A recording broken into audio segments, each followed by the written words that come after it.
Diversas áreas do conhecimento, como a medicina, o direito, a economia e a psicologia, utilizam uma linguagem especializada com uma série de termos específicos. A necessidade de estudá-los, compreendê-los e organizá-los ocasionou o surgimento da terminologia. Mas será que essa ciência estuda apenas expressões técnicas e jargões profissionais? A terminologia, na verdade, tem como objeto de estudo principal os termos, né? Mas essa ideia de o estudo dos termos tem se ampliado e tem se modificado ao longo do tempo, porque para estudar os termos a gente tem que estudar onde eles ocorrem, ou seja, nós temos que estudar os textos, a situação comunicativa em que esses textos são elaborados, são produzidos, para poder identificar os termos, né? Então, esse é o objeto de estudo da terminologia, considerando os textos, mas também ultimamente se ampliando para outras expressões combinatórias que não só os termos. Hoje em dia ela se ampliou um pouco mais, a gente trabalha não só com os termos, mas também trabalha com todas as expressões que são recorrentes de uma determinada área. Essas expressões recorrentes podem ser expressões que não são técnicas ou terminológicas, digamos assim, como uma determinada expressão que uma determinada área usa muitas vezes, mas elas podem ser expressões bem técnicas.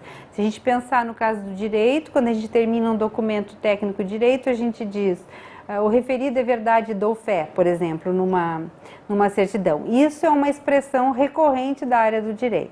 A terminologia tem um papel fundamental, eu diria, tanto para a disciplina hoje em dia do professor de línguas, quanto de um tradutor, né? Professor de línguas, porque cada vez mais a didática das línguas ela se volta para um público, para especificidades de um público-alvo, né? Quer dizer, então há uma tendência muito grande, muito forte, em que se trabalha em áreas específicas, não a língua de uma maneira geral, né, conhecer a língua como um todo, mas contextos específicos de ensino, né, áreas. Então, tu vai ensinar o francês e o inglês para pessoas relacionadas à medicina, ao direito, à administração, enfim, isso é uma tendência forte hoje, conforme as necessidades, né, os contextos de ensino. A diferença dos estudos de lexicografia, quer dizer, dos dicionários chamados dicionários gerais de língua, exemplo de um Caldas Aulete, de um Aurélio,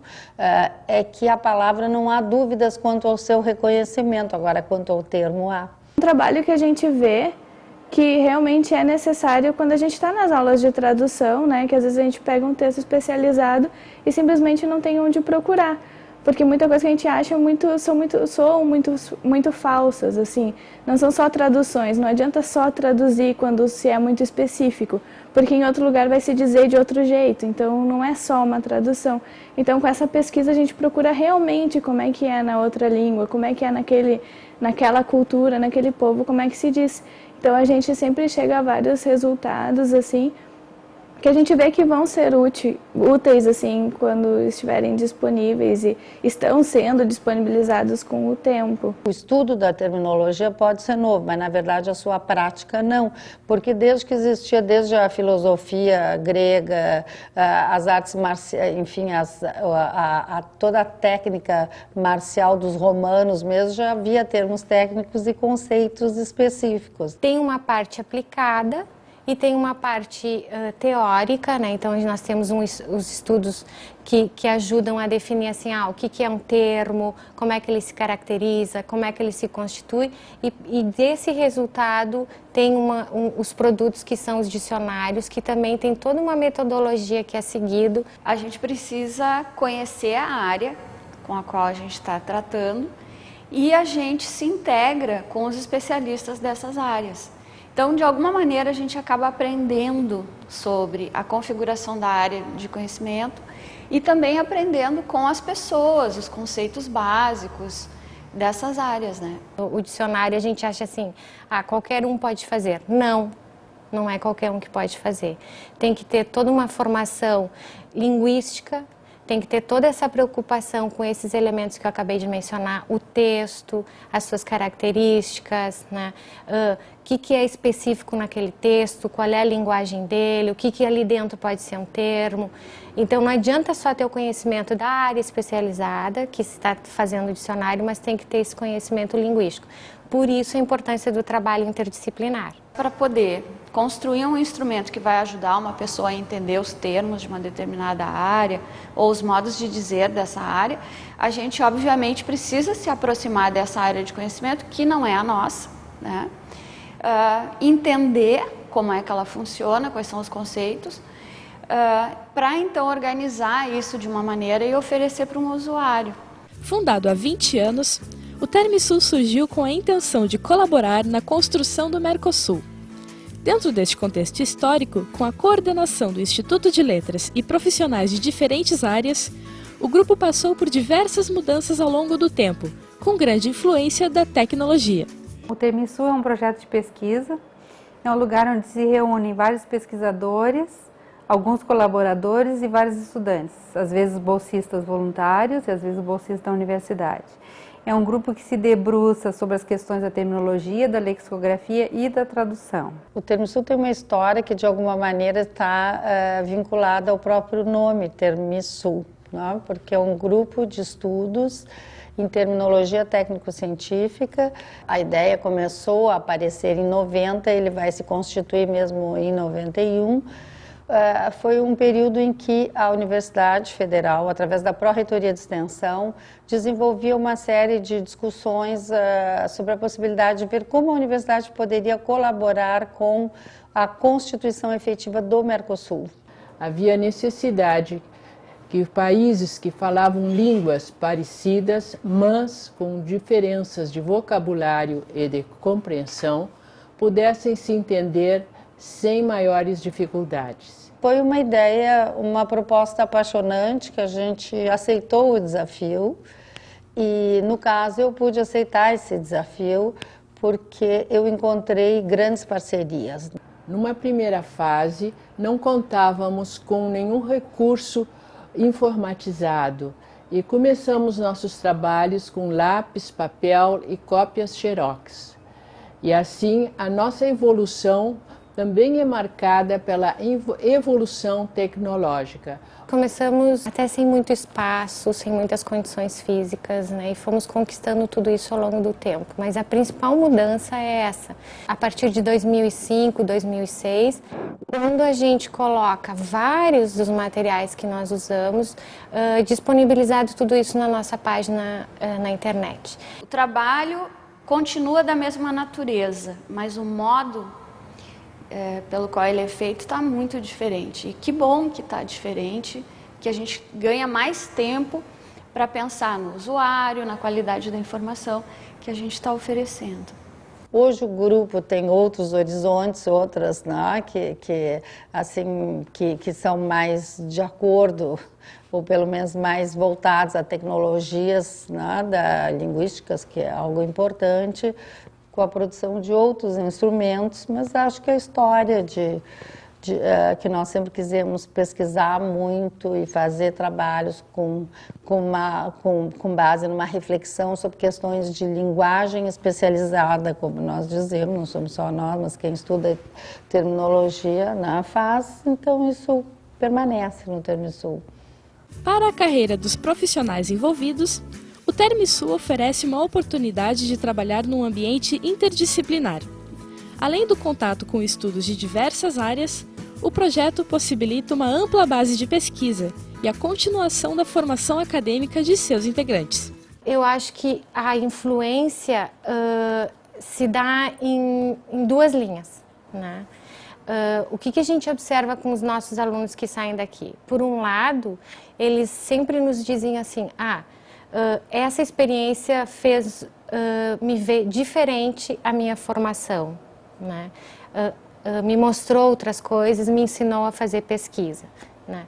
E um outro lado é que muitos desses alunos conseguem continuar a sua formação indo para um mestrado, indo para um doutorado, né? Eu acho que a gente tem exemplos vários aqui dentro, então Eu acho que essa é uma importância. A gente ensina um aluno a pesquisar e a trabalhar com pesquisa, a refletir, né? E, por outro lado, abre caminhos também para ele continuar a sua formação e continuar estudando. Participar do TermSul tem sido muito bom para realmente aprofundar os estudos nessa área da letras que às vezes a gente não tem tanto aprofundamento. Porque sempre, né, nesses grupos de pesquisa a gente acaba estudando mais a fundo e indo além do que a gente consegue no curso de graduação, tanto por tempo ou por disponibilidade de professores ou por simplesmente ter muitas pessoas diferentes, de diferentes ênfases na mesma turma. Então, com esses grupos de pesquisa a gente consegue realmente focar um assunto e desenvolver ele, né? E se desenvolver nele, a gente consegue publicar algumas coisas. A nossa vida acadêmica ganha muito, né? É uma grande importância, tanto para o curso, o nosso curso de tradução, que com certeza tem um diferencial em função dessa área de pesquisa, quanto para a nossa formação, né? Nós, professores, pesquisadores, mestrandos, doutorandos e os alunos de iniciação científica também, que eu acho que fazem o todo dessa história é o aluno de iniciação científica, que hoje a gente tem ex-alunos de iniciação científica, nossos colegas no grupo. Em termos de influência, de aprendizagem, para o estudante, para o bolsista, né, ou para o orientando de mestrado, doutorado, dois aspectos, né? Um que é ligado ao conhecimento mesmo, né, a ciência, a pesquisa que se desenvolve aqui dentro, que é muito séria, muito comprometida. E o outro aspecto que é a experiência de se trabalhar com uma equipe múltipla, né, e múltipla não só de pessoas que vêm um pouco de formações diferentes, né, isso está marcado pelas línguas, mas não só pelas línguas, né, mas pessoas que têm pontos de vista diferentes sobre os objetos, sobre as teorias, né, e isso é muito enriquecedor. Para melhor estudar termos e expressões, o TermSul se preocupa em entender as mudanças que ocorrem nas diversas áreas do conhecimento. A evolução nas pesquisas em terminologia acompanha as transformações que ocorrem na linguagem dessas áreas. Ela tomou uma importância muito grande nos últimos tempos, que quer dizer, esses últimos tempos de uma sociedade globalizada, de uma sociedade em que o saber, em que a produção científica, né, e a produção tecnológica ganham um amplo desenvolvimento e com isso há o surgimento de novos termos e novos conceitos. Esse ambiente tecnológico informatizado mudou consideravelmente o jeito da gente produzir recursos tecnológicos. Como é que isso reflete as mudanças da sociedade? Todas as mudanças científicas e tecnológicas da sociedade, elas são acompanhadas sempre de criação de novos termos e de criação de novas expressões. Então, cada área, independente de qual seja, ela tem uma certa convencionalidade no seu dizer. E a terminologia reflete isso. Então, se eu tomar um texto de medicina, por exemplo, um artigo medicina, eu vou verificar que aquele artigo sempre vai se dividir em determinadas etapas que vão levar sempre os mesmos nomes. Então, vai ser uma parte de materiais e métodos, uma parte de pesquisa, etc. Então, essa convencionalidade de cada uma das áreas é aquilo sobre o qual a terminologia se debruça e é o que mostra a evolução da sociedade. A importância do grupo é, primeiro, por existir esse tipo de formação no curso, que antes a gente não tinha, né? E também por desenvolver a terminologia como área de estudos e como produção, né? Hoje a importância da terminologia e o grande desenvolvimento, a grande presença de existência de termos técnicos está vinculadas ao desenvolvimento científico e tecnológico da sociedade contemporânea. Para saber mais sobre o TermSul e acessar o material de pesquisa disponibilizado pelo grupo, acesse o site www.urgs.br/TermSul.